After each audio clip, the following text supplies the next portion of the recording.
Good day, this is Sister Anastasia with more wonderful words of life. Today we begin our series looking at the women of the Bible and learning from their experiences. We start with the Shunammite woman found in 2 Kings chapter 4, verse 8 to 37. Do not panic. The Shunammite woman is my personal favorite of all the women of the Bible. I am really impressed with how she handles difficult and distressing situations. She does not panic. I hope that I too can respond with such faith and confidence in God in the face of trials and tribulations. The Shunammite woman was married, she was well off and well taken care of, and she really did not have any unmet needs. However, she was childless and her husband was old. She offered a ministry and a hospitality to the man of God, Elisha, by preparing a room in her home for him that he could rest and recuperate anytime he passed by. Elisha was so blessed by her ministry that he wanted to be a blessing to the Shunammite woman.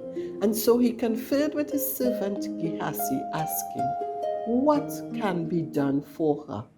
How can we be a blessing to her? They discovered her unspoken desire to be a mother. And so Elisha prophesied to her, and a year later she became a mother. One day, when the boy was a little older, he complained to his father while in the field that he had a headache. His father sent him to his mother, and there he sat in her lap and later died. And today my heart goes out in compassion to every woman, every mother who has had to bury her child. This is very difficult and could be devastating. How the Shunammite woman handles this dreadful and distressing situation is really exemplary. She sends a message to her husband and she says to him, send me a donkey and a servant, I am going to the man of God. Verse 23. Her husband asks, why are you going to Elisha? And she responds, it will be all right. This woman speaks what she believes. She believes that it will be all right. She is not moved by what she sees and what her natural mind knows, but her faith and her confidence is in God.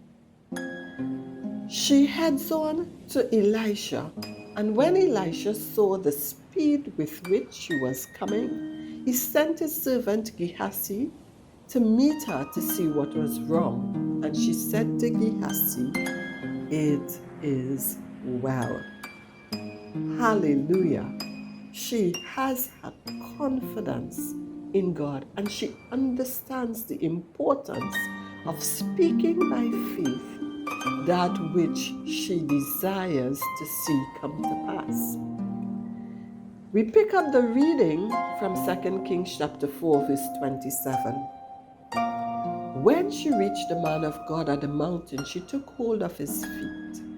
Gehazi came over to push her away, but the man of God said, leave her alone. She is in bitter distress, but the Lord has hidden it from me and has not told me why.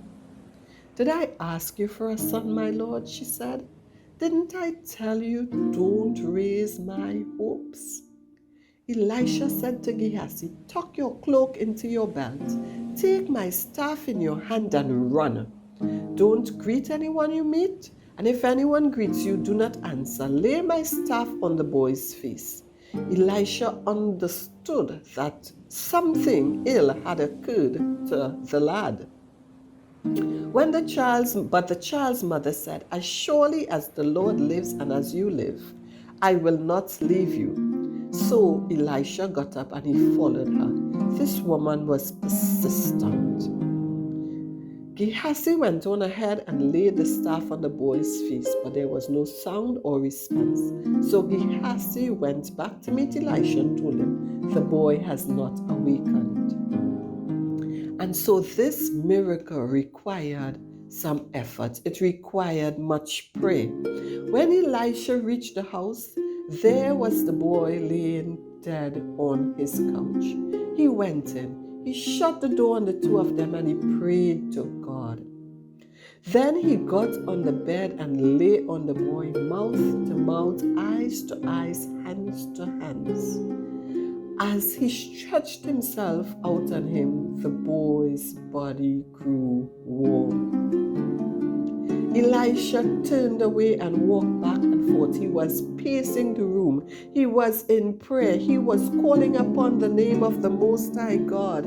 He was interceding on behalf of this boy. He was calling upon Yahweh, Jehovah, the God with whom nothing is impossible. He was drawing on the resurrection power of Jesus Christ. He was calling upon his God to answer and to wrought a miracle.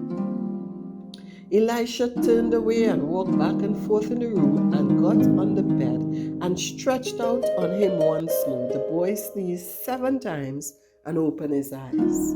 Hallelujah. Elisha summoned Gehazi and said, "Call the Shunammite." And he did.